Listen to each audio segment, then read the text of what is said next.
കൃത്യമായി രണ്ട് വിശ്വാസ പ്രമാണങ്ങളാകുമ്പോൾ അതിനകത്ത് അതിന്റേതായ ബോർഡിന്റെ അധികാരം ദേവസ്വം ബോർഡിന് കൊടുക്കണമെന്ന് പറ. എന്തുകൊണ്ടാണ് കോൺഗ്രസ് അത് പറയാത്തത്?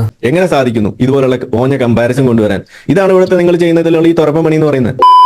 ഇന്ത്യക്കകത്ത് മുസ്ലിങ്ങളായി നിലനിൽക്കണമെന്ന് ആഗ്രഹിച്ച ജനതയ്ക്ക് അതിന്റെ ഉറപ്പ് നൽകപ്പെട്ട കരാറുകളിൽ ഒന്നാണ് ഇത്തരം അവകാശങ്ങൾ എന്ന് പറയുന്നത്. ഒരേ സമയം ഇന്ത്യക്കാരനായും മുസ്ലിമായും തുടരുക, അവരുടെ സ്വത്തുവകകൾ ആ അർത്ഥത്തിലുള്ള വഖഫ് എന്ന് പറഞ്ഞു കഴിഞ്ഞാൽ അത് ശരാശരി വിശ്വാസിയുടെ ഭാഷ. എന്തൊക്കെയാണോ ഈ പറയുന്നത്? സർവമത സമഭാവനയാണ് ഉദ്ദേശിക്കുന്നതെങ്കിൽ പിന്നെ എന്തിനാ ഇങ്ങനെ ഒരു നിയമത്തിന്റെ ആവശ്യമില്ലല്ലോ. അതിനെ സതുദ്ദേശപരമായിട്ടാണ് സമീപിക്കുന്നതെങ്കിൽ ഇത്തരം ഒരു നിയമത്തെ തള്ളിപ്പറയല്ലേ വേണ്ടത്? ദൈവമേ, മൂർഖനെയാണല്ലോ ചവിട്ടിയത്. ഇവിടെ ഇപ്പൊ ദേവസ്വം എന്ന് പറയുന്നത് എന്താ? ദേവന് സമർപ്പിക്കപ്പെട്ട ഭൂമി എന്നുള്ളതാണ് ദേവസ്വം എന്ന് പറയുന്നത്. അതുപോലെ ഒരു മുസ്ലിം വിശ്വാസിയെ സംബന്ധിച്ചിടത്തോളം അള്ളാഹുവിന് സമർപ്പിക്കപ്പെട്ട ഭൂമി എന്നുള്ളതാണ് വഖഫ് എന്നതിന്റെ അർത്ഥം. വഖഫ് ബോർഡിനെയും ദേവസ്വം ബോർഡിനെയും താങ്കള് ഒരേ തുലാസിലാണോ തൂക്കുന്നത്? ഇവൻ പൊട്ടനാണോ? കൃത്യമായി രണ്ട് വിശ്വാസ പ്രമാണങ്ങളാകുമ്പോൾ അതിനകത്ത് അതിന്റേതായ വഖഫ് ബോർഡിന്റെ അധികാരം ദേവസ്വം ബോർഡിന് കൊടുക്കണമെന്ന് പറ. എന്തുകൊണ്ടാണ് കോൺഗ്രസ് അത് പറയാത്തത്? അതിപ്പോ അങ്ങനെയൊന്നുമില്ല. പറയട നാട്ടുകാരോട്. വഖഫ് നിയമം അനുസരിച്ചല്ലേ വഖഫ് ബോർഡ്, ദേവസ്വം ബോർഡ് ദേവസ്വം നിയമം അനുസരിച്ചല്ലേ? അതെ. അപ്പൊ താരതമ്യത്തിന് പ്രസക്തി ഇല്ലല്ലോ. അത് കോൺഗ്രസ് കൊണ്ടുവന്ന ഒന്ന് എന്നുള്ള നിലയ്ക്കല്ല അതിനെ കാണേണ്ടത്. അത് പറയേണ്ടത് നീയല്ല, വരുന്നവന്. ഇങ്ങനെയാണോ ഇവിടെ ഇങ്ങനെ ഒരു ഭൂരിപക്ഷ വർഗീയത ഇല്ലായിരുന്ന ഒരു കാലഘട്ടത്തിൽ നിന്നും അത് ഉണ്ടാകുന്ന ഒരു കാലഘട്ടം ഉണ്ടായത്? അതുപോലെ തന്നെ ഓരോ കാലഘട്ടത്തിലും ഓരോ തരത്തിലുള്ള ന്യൂനപക്ഷ വർഗീയതയും പുറത്തെടുക്കുന്നത് കാണുമ്പോൾ അതിനെ പാലൂട്ടി വളർത്തുന്ന പരിപാടിയല്ലേ കോൺഗ്രസ് ചെയ്തുകൊണ്ടിരിക്കുന്നത്? മുസ്ലിങ്ങളെ വെച്ചുകൊണ്ട് അവരെ അങ്ങോട്ടും ഇങ്ങോട്ടും തട്ടിക്കൊണ്ട് വോട്ട് ബാങ്കിന്റെ ആ ഒരു ഡീൽ ബ്രേക്കേഴ്സ് ആയിട്ട് നിർത്തുന്ന ഈ ഒരു കളിപ്പാട്ടം പോലെ കണക്കാക്കിക്കൊണ്ട് അവരെ ഇതുപോലെ കളിപ്പിക്കുന്നത് കാണുമ്പോൾ, മുസ്ലിങ്ങളെ ഇതേപോലെ കളിപ്പിക്കുന്നത് കാണുമ്പോൾ നമുക്ക് വിഷമമുണ്ട്. അതൊക്കെ തുറന്നു പറയാന്നുള്ള ഒരു കൃത്യമായ ഉദ്ദേശം തന്നെയാണ് നമ്മളെപ്പോലുള്ള ആളുകളെ ഇതുപോലെയുള്ള ഈ എക്സ് മുസ്ലിം എന്നുള്ള ടൈറ്റിൽ അതെ. അല്ലാതെ ഇത് പറയാൻ കഴിയില്ല. ഇത് പറഞ്ഞാൽ നമ്മളെ അതാണ് ഞാൻ പറയുന്നത്. അത് പറയാൻ കഴിയില്ല. അത് പറയുന്ന ആളുകൾ നിങ്ങൾ ഒന്നെങ്കിൽ സംഖ്യയാക്കും അല്ലെങ്കിൽ മാനവിക വിരുദ്ധനാക്കും. അതാണ് ഇവിടെ സംഭവിക്കുന്നത്. കോൺഗ്രസിന് നേതൃത്വം കൊടുക്കുന്ന നെഹ്റു കുടുംബത്തിന്റെ പാരമ്പര്യം, അവരുടെ കുടുംബ ചരിത്രം, അവരുടെ കുടുംബ പശ്ചാത്തലം നോക്കുമ്പോൾ മുസ്ലിമാണ്. അതുകൊണ്ടാണ് ഇത്തരത്തിൽ കോൺഗ്രസിന്റെ ഇന്നും പ്രിയങ്ക വധേരയായാലും രാഹുലായാലും ഒക്കെ തന്നെ മുസ്ലിം പിന്തുടർച്ചക്കാരാണ്. ചരിത്രം പരിശോധിച്ചാൽ അവർ മുസ്ലിം കുടുംബമാണ്. ആ മുസ്ലിമിന്റെ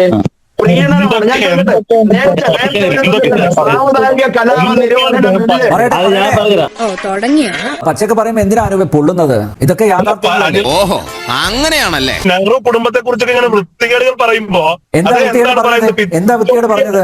അല്ല, എന്താ അദ്ദേഹം പറഞ്ഞത്? നെഹ്റു കുടുംബത്തിലെ പൂർവികർ മുസ്ലിം. അല്ല, നിങ്ങൾ അതൊന്നും ശരിയല്ല. എടാ മണ്ട, ഇതാ പറഞ്ഞത് നിനക്ക് ബോധമില്ലാന്ന്. വിഷയവുമായി ഈ മൂന്നാംകട നിലവാരത്തിലേക്ക് എനിക്ക് ഏതെങ്കിലും ചാനൽ ചർച്ചയിൽ ഈ പറഞ്ഞ ആളുടെ പിറ്റത്തും ചോദ്യം ചെയ്യാം. നെഹ്റു കുടുംബത്തിന്റെ ആ ചരിത്രത്തിൽ ആ മുസ്ലിം കണക്ഷനെ കുറിച്ച് പറഞ്ഞാൽ എന്താണ് തെറ്റുള്ളത്? താങ്കൾ അത് ചൂണ്ടിക്കാണിക്കാതെ. അബദ്ധമാണ്, തോന്നിവാസമാണ്, മൂന്നാംകിട കാര്യങ്ങളാണ്. അങ്ങനെയൊന്നും പറഞ്ഞാൽ പറ്റില്ല സാറേ, കറക്റ്റ് ആയിട്ട് പറഞ്ഞതാ. ഞാൻ പറയട്ടെ, നിങ്ങൾക്ക് വഖഫിനെ കുറിച്ച് വഖഫ് നിയമത്തെ കുറിച്ച് നിങ്ങളുടെ നിലപാടുണ്ടാകാം. അതിനകത്ത് ഡിബേറ്റബിൾ ആണ്. അത് ഡിബേറ്റ് ചെയ്യാൻ ഞങ്ങൾ തയ്യാറാണ്. പക്ഷേ ഇത്തരം സംഘപരിവാറിന്റെ ആളുകളെ കൊണ്ടുവരുമ്പോഴെങ്കിലും അതിനകത്ത് നിലവാരം പ്രതീക്ഷിക്കുന്നത് തെറ്റായിരിക്കാം. അല്ലെങ്കിലും കുറച്ച് നിലവാരമെങ്കിലുമുള്ള ആളുകളെ ചർച്ചയ്ക്ക് ക്ഷണിക്കാൻ അദ്ദേഹം ശ്രദ്ധിക്കണം. ഇതിലും കോൺഗ്രസ്സുകാര് മാത്രമാണ് എല്ലാം തികഞ്ഞവരെ എന്നല്ല. ആ അഹങ്കാരം അഹംഭാവം ഒന്നും വേണ്ട. എന്ത് പട്ടിണി കിടന്നാലും നിനക്ക് ഇപ്പോഴും പഴയ സ്വഭാവം തന്നെ. ബാക്കിയുള്ളവരൊക്കെ മണ്ടശിരോമണികൾ, നിങ്ങൾ മാത്രം എല്ലാ വസ്തുതകളും അറിയുന്നവരെന്നല്ല. അതൊന്നും വേണ്ട, അതൊന്നും വേണ്ട. തലയിൽ ചാണകമാണ്. അല്ല, ഞാനൊരു കാര്യം പറയട്ടെ അനിൽ നമ്പ്യാരെ, അത് നമുക്കറിയാം. പക്ഷേ ഈ സലീം മടവൂരിന് എന്തിനാ പൊള്ളുന്നതെന്നുള്ളതാണ് എനിക്ക് മനസ്സിലാവുന്നത്. ഇവനെയൊക്കെ നന്നാക്കാൻ നോക്കുന്നു അണ്ടർവെയറിൽ നീലം മുക്കുന്നു ഒരേ പോലെ.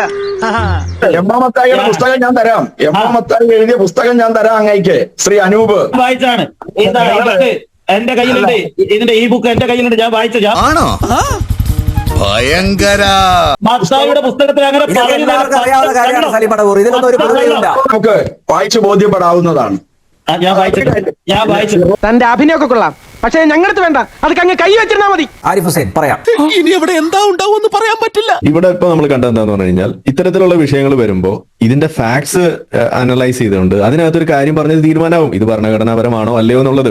അതിന് പകരം ഒരു വശത്തുള്ള ആളുകൾ ഇവിടെ നെഹ്റുവിന്റെ മുസ്ലിമാണോ അല്ലയോ എന്നൊക്കെ ചോദിച്ച് അങ്ങോട്ട് പോയിക്കൊണ്ട് എന്നിട്ട് അത് വെച്ചുകൊണ്ട് ഇതിനെ ഭരണഘടനാ വിരുദ്ധമാക്കാനോ അതല്ലെങ്കിൽ എന്തിനാ അത് ഇവിടെ കൊണ്ടുവരുന്ന പോലെ എനിക്കറിയില്ല. എന്ത് ചെയ്യാം, ഹതഭാഗ്യരായവർക്ക് ദൈവം തലച്ചോറ് കൊടുത്തില്ല, അതിന്റെ പേരിൽ ബുദ്ധിയുമില്ല. അതിവിടെ ഒരു റെലവൻസും ഇല്ലാത്ത വിഷയമാണ്. കാരണം എന്താണ്, ഇവിടുത്തെ വിഷയം നെഹ്റു മുസ്ലിമാണോ അല്ലയോ, നെഹ്റുവിന്റെ മുന്നേ ഉള്ള ആളുകൾ മുസ്ലിമാണോ അല്ലയോ എന്നുള്ളതൊന്നും ഇവിടെ വിഷയമല്ല. ഇവിടുത്തെ വിഷയം എന്താണ്, ഒന്നാമത് ആ പറയുന്ന കാര്യത്തോടെ എനിക്ക് യോജിക്കാനില്ല. കാരണം എന്താന്ന് പറഞ്ഞു കഴിഞ്ഞാൽ ഇപ്പൊ നമ്മളുടെ ആൻസിസ്റ്ററി ചോദിച്ചു കഴിഞ്ഞാൽ നമ്മളൊക്കെ ചിലപ്പോൾ ഇവിടെ പഴയ ശൂദ്രനോ അല്ലെങ്കിൽ വല്ല ദളിതനോ ഒക്കെ ആയിട്ടായിരിക്കും നമ്മളെ പിതാമഹന്മാരോട് ഉണ്ടായിരുന്നത്. അവിടുന്ന് മതം മാറിയാണല്ലോ നമ്മളൊക്കെ ഇവിടെ എത്തിയത്. അപ്പൊ അതൊക്കെ ഇറലവന്റ് ആയിട്ടുള്ള കാര്യങ്ങളാണ്. ഹിസ്റ്ററിയിൽ അങ്ങനെ പലതുണ്ടാവും. ഞാൻ അപ്പോഴേ പറഞ്ഞാൽ ഇതൊന്നും ഏക്കൂല. നമ്മുടെ വിഷയം എന്താണ്, ഇവിടുത്തെ ഈ ഒരു മുസ്ലിം പ്രീണനം അത് വെച്ചുകൊണ്ട് ഭരണഘടനാ വിരുദ്ധമായിക്കൊണ്ട് അമിതാധികാരങ്ങൾ കൊടുക്കുന്ന രീതിയിൽ ഒരു മതത്തെ പ്രത്യേകമായിട്ട് ഇവിടെ എടുത്തു വെച്ച് കാര്യങ്ങൾ ചെയ്തു കൊടുക്കുന്ന ആ ഒരു പ്രവണത, അതില് എന്താണ് ഇവിടുത്തെ വിഷയം? അതിന് ഇവിടെ നെഹ്റുവിന്റെ വല്യാപ്പയോ ഇവിടെ മുസ്ലിം ആവണമെന്നില്ല ഇത് എടുക്കണമെന്നുണ്ടെങ്കിൽ. ഇവിടുത്തെ ഇനിയിപ്പോ അതെ നമ്മളുടെ സന്ദീപ് വാര്യർ ഇപ്പോ കോൺഗ്രസിലേക്ക് പോയിട്ടുണ്ട്. സന്ദീപ് വാര്യറിന്റെ വെറുപ്പിന്റെ കടയിൽ നിന്നിട്ടാണെങ്കിലും ഇനിയിപ്പോ സ്നേഹത്തിന്റെ കടയിൽ നിന്നിട്ടാണെന്നുണ്ടെങ്കിലും ഈ മുസ്ലിം പ്രീണനം നടത്താൻ കഴിയും. അതിന് മുസ്ലിം ആവണമെന്നില്ല, വല്യാപ്പയും മുസ്ലിം ആവണമെന്നില്ല എന്നാണ്. ശരിയല്ലടോ? അതെ ശരിയാണ്. കാരണം എന്താണ്, ഇവിടെ അവരെടുക്കുന്ന ആ ഒരു ആറ്റിറ്റ്യൂഡ് എന്ന് പറയുന്നതാണ് ഞാൻ നേരത്തെ പറഞ്ഞ ആ വാക്ക്, അതായത് ഈ സോഫ്റ്റ് ബിഗോട്രി എന്ന് പറയുന്ന സാധനം. അതാണ് ഇവിടുത്തെ വിഷയം. മുസ്ലിങ്ങളെ നമ്മൾ സപ്പോർട്ട് ചെയ്താൽ, മുസ്ലിങ്ങളെ നമ്മൾ പിന്തുണച്ചാൽ മാത്രമാണ് അവർക്ക് എന്തെങ്കിലും ചെയ്യാൻ പറ്റുള്ളൂ എന്ന ഒരു തരത്തിലുള്ള ഡിസ്ക്രിമിനേഷൻ തന്നെയാണ്. പക്ഷെ അത് അവരെ ഫേവർ ചെയ്തുകൊണ്ടാണ് എന്ന് വരുമ്പോൾ അത് ബാക്കിയുള്ള ആളുകൾക്ക് അത് കുഴപ്പമുണ്ടാക്കുന്നു എന്നുള്ളതാണ് ഇവിടുത്തെ വിഷയം. ചില കഴിപ്പണം കെട്ടവന്മാരെ കൊണ്ട് ഒരു ഇരിക്കപ്പുറതയില്ല ചെല്ല. ഇവിടെ ഇങ്ങനെയുള്ള വിഷയങ്ങളിലേക്ക് ചർച്ച കൊണ്ടുപോയിക്കൊണ്ട് അതിലെ കാര്യങ്ങൾ അനലൈസ് ചെയ്യുന്നതിന് പകരം ഇത് കൊണ്ടുപോയപ്പോ ഇപ്പൊ എന്തായി, ഇത് വഴിമാറി വേറെ ഏതോ പുസ്തകത്തിന്റെ കഥയൊക്കെ പറയുന്നത് നിങ്ങളായി നിങ്ങളുടെ പാടേ നമ്മുടെ വിഷയമല്ല. ഇവനൊക്കെ എന്ത് ചെയ്യുമെന്ന് പറ. ഇവിടെ സലീം മടവൂര് വളരെ വ്യക്തമായിട്ടൊരു കാര്യം പറഞ്ഞു ഒപ്പിച്ചു. എന്താണ്, വഖഫിന് തുണ്ട് ഭൂമി വഖഫിന്റെ കയ്യിലില്ല എന്നാണ് സലീം മടവൂർ ഇവിടെ ആവർത്തിച്ച് പറയേണ്ടത്. ഇവിടെ വഖഫിനെ കുറിച്ച് പ്രസംഗിക്കുന്ന ഒരു പ്രസംഗം നമുക്ക് കേൾക്കാം. 9.4 ലക്ഷം ഏക്കർ വഖഫ് സ്വത്തുണ്ട് ഇന്ത്യയില്. അതിന് ഏകദേശം ആസ്തി കണക്കാക്കിയാൽ 1.25 ലക്ഷം കോടി രൂപയുടെ ആസ്തി ഉണ്ട്. 1.25 ലക്ഷം കോടിയുടെ ആസ്തി സൈന്യത്തിനും റെയിൽവേക്കും അല്ലാതെ അതിനപ്പുറം സ്വത്തില്ല. അതിലാണ് ഇന്ന് പലപ്പോഴും വഖഫ് കയ്യേറിയിട്ട് സർക്കാർ അടക്കം സുപ്രീം കോടതിയെ അന്വേഷിച്ചപ്പോ സുപ്രീം കോടതി ഇരിക്കുന്ന വഖഫ് ഭൂമിയിലാണ് അത്രേ. ഇന്ത്യയിലെ ഏറ്റവും വലിയ മുതലാളി, ലോക മുതലാളി അറിയാമല്ലോ, ബോംബെയിലെ മുതലാളി 5000 കോടിക്ക് കല്യാണം നടത്തിയവന്റെ വീടിരിക്കുന്നത് വഖഫ് ഭൂമിയിലാണ്. ഏതായാലും ഇത് ഈ ഒരു ചെറിയ പള്ളിയല്ല. ഇസ്ലാം മതത്തിനകത്ത് വലിയ തോതിലുള്ള കാര്യങ്ങൾ. ഓക്കെ, നിങ്ങൾക്ക് സമയം വരുമല്ലോ. അല്ലെങ്കിൽ നിങ്ങൾ ഞാൻ പറയുന്നതിനനുസരിച്ച് ചോദ്യം ചോദിച്ചിട്ട് അതിന് ഉത്തരം തയ്യാറായി നമുക്ക് പോവാം. അല്ലെങ്കിൽ എനിക്ക് പ്രശ്നമൊന്നുമില്ല. നിങ്ങൾ അതിന് തയ്യാറല്ല.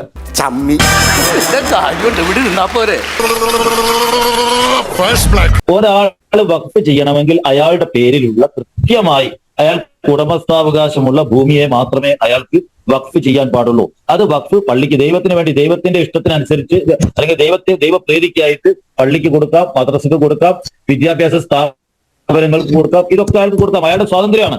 അയാളുടെ ഭൂമിയെ കൊടുക്കാൻ പാടുള്ളൂ. തർക്കമുള്ള ഭൂമി കൊടുക്കാൻ പാടില്ല. ആരാണ് പ്രചരിപ്പിക്കുന്നത്? ഇവിടെ വഖഫിന് ഭൂമി ഉണ്ട് എന്ന് പറയുന്നു. വഖഫിന്റെ ആള് തന്നെ ഇവിടെ നിന്നിട്ട് വഖഫ് ബോർഡ് മെമ്പർമാർ നിന്ന് സംസാരിക്കാൻ നമ്മൾ കേട്ടതാണ്. പാർലമെന്റ് പോലും ഇരിക്കുന്നത് അത് വഖഫ് ഭൂമിയിലാണെന്നാ പറയുന്നത്. അതുപോലെ അവിടെ എയർപോർട്ട് ഇരിക്കുന്നത് വഖഫ് ഭൂമിയിലാണ്. നിങ്ങൾ ചോദിച്ചല്ലോ, തർക്കഭൂമി എവിടെയെങ്കിലും ഇതേപോലെ ചെയ്തിട്ടുണ്ടോ എന്ന് ചോദിക്കുക. നിങ്ങൾ എന്ത് ഇവിടുത്തെ ചോദ്യം ചോദിക്കണം എന്നാണ് ഞാൻ ചോദിക്കുക. ഇതിനാണ് അവനവൻ പാരാന്ന് പറയുന്നത്. ഇത് തർക്കഭൂമി ആവുന്നത് എപ്പോഴാണ്? ഇത് ക്ലെയിം ചെയ്ത് കഴിയുമ്പോഴല്ല ഈ തർക്കഭൂമി ആവുന്നത്. വെറുതെ കിടക്കുന്ന ഒരു ഭൂമി വന്ന് ഇത് ഇതേപോലെ ഇപ്പൊ കഴിഞ്ഞ ദിവസം ചെല്ലാനത്തെ വിവരം നമ്മൾ കണ്ടു. ആർക്കും അറിയില്ല അത് വഖഫ് ഭൂമിയാണോ അല്ലയോന്നൊന്നും. പക്ഷെ ആരോ കയറി തപ്പി നോക്കിയപ്പോ അതും കിടക്കുന്നത് വഖഫ് ഭൂമിയിൽ. അപ്പോഴല്ലേ അത് തർക്കമാവുന്നത്. അപ്പോ ഇതുപോലെയുള്ള ഈ യമണ്ടൻ ചോദ്യം എന്നുള്ള രീതിയിലൊക്കെ നിങ്ങൾ ചോദിച്ചു വെക്കുന്നത് സത്യത്തിൽ യമണ്ടൻ അല്ല, വെറും മണ്ടൻ ചോദ്യമാണെന്ന് എനിക്ക് പറയാനുള്ളൂ. ഇവിടെ ഈ പറഞ്ഞ കാര്യം നിങ്ങൾ ഒരു തരത്തിലും വഖഫിന് ഇങ്ങനെയൊന്നുമില്ല, പാവങ്ങളാണെന്നൊക്കെ നിങ്ങൾ പറഞ്ഞു വെക്കും. എനിക്ക് ചോദിക്കാനുള്ളത്, അങ്ങനെ ഒരു കാര്യസ്ഥന്റെ റോള് മാത്രമേ ഉള്ളൂ ഈ വഖഫ് എന്നുണ്ടെങ്കിൽ എന്തടിസ്ഥാനത്തിലാണ് ഈ വഖഫിന്റെ ഉദ്യോഗസ്ഥരും അതുപോലെ തന്നെ അതിനെ പ്രതിദാനം ചെയ്യുന്ന മന്ത്രിമാരും ഈ മുൻപത്തെ ആളുകളെ കുടിയേറ്റക്കാർ എന്ന വാക്ക് ഉപയോഗിച്ച് അവർ വിശേഷിപ്പിച്ചത്? നിങ്ങൾ അതിന് ഉത്തരം പറയണം. എന്ത് അടിസ്ഥാനത്തിലാണ് അങ്ങനെ വിളിക്കാൻ അവർക്ക് അധികാരം കിട്ടുന്നത്? ഏത് വകുപ്പ് വെച്ചിട്ടാണ് നിങ്ങൾക്ക് അത് അധികാരം കിട്ടുന്നത്? നിങ്ങൾ പറയണം. അതിലേക്കാണ് ഇവിടെ ചർച്ച കൊണ്ടുപോകേണ്ടത്. ഇന്ത്യയിൽ ഒരു പ്രോപ്പർട്ടി റൈറ്റ് ഉണ്ട് ഇൻഡിവിജ്വലിന്. ആ ഇൻഡിവിജ്വലിനുള്ള പ്രോപ്പർട്ടി റൈറ്റ് അത് അവിടെ എന്താ പറയാ, നമ്മുടെ സംസ്ഥാനത്തിനായാലും നമ്മുടെ സ്റ്റേറ്റ് സെൻട്രലിനായാലും അവരുടെ പ്രോപ്പർട്ടി എടുക്കാനുള്ള അധികാരമുണ്ട്, ശരിയാണ്. എന്നാൽ പോലും അവർക്ക് അത് ക്രയവിക്രയം നടത്തി ഒരു നാഷണൽ ആവശ്യം വന്നു കഴിഞ്ഞാൽ അത് അവിടെ നാഷണൽ ആവശ്യം പ്രിഫറൻസ് കൊടുക്കുന്നതൊക്കെ ഇവിടെ വരുമ്പോൾ പോലും അപ്പോഴും അവിടെ വ്യക്തിക്ക് അതിന്റെ അധികാരം അവിടെ അപ്പോഴും നിലനിൽക്കുന്നുണ്ട് ഒരു പരിധി വരേക്കെങ്കിലും. അതിനെ പോലും നശിപ്പിക്കുന്ന രീതിയിലല്ല ഈ വഖഫ് നിയമം നിൽക്കുന്നത്.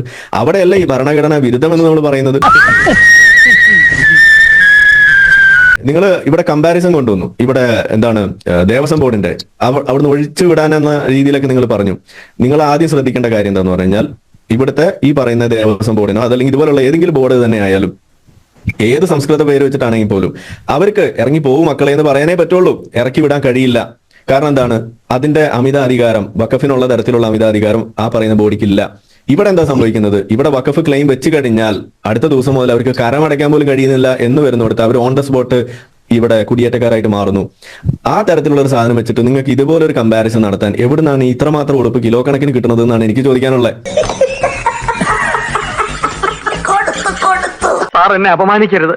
ഭരണത്തിന്റെ ഇടനാഴികളിൽ ഇന്ന് വരെ ആരും എന്നോട് ഇങ്ങനെ ഇടപെട്ടിട്ടില്ല. എങ്ങനെ സാധിക്കുന്നു ഇതുപോലുള്ള ഓഞ്ഞ കമ്പാരിസൺ കൊണ്ടുവരാൻ? ഇതാണ് ഇവിടുത്തെ നിങ്ങൾ ചെയ്യുന്നതിലുള്ള ഈ തുറപ്പ പണി എന്ന് പറയുന്നത്. അത് തെറ്റാണ്. ഒരവസരം കൂടി എനിക്ക് തന്നാ മതി, ഈ എഗ്രീഡ് ഞാൻ പൊട്ടിച്ചു തരാം. Bing bing boom, tum tum tum tum tum tum tum tum tum tum tum tum tum tum tum tum tum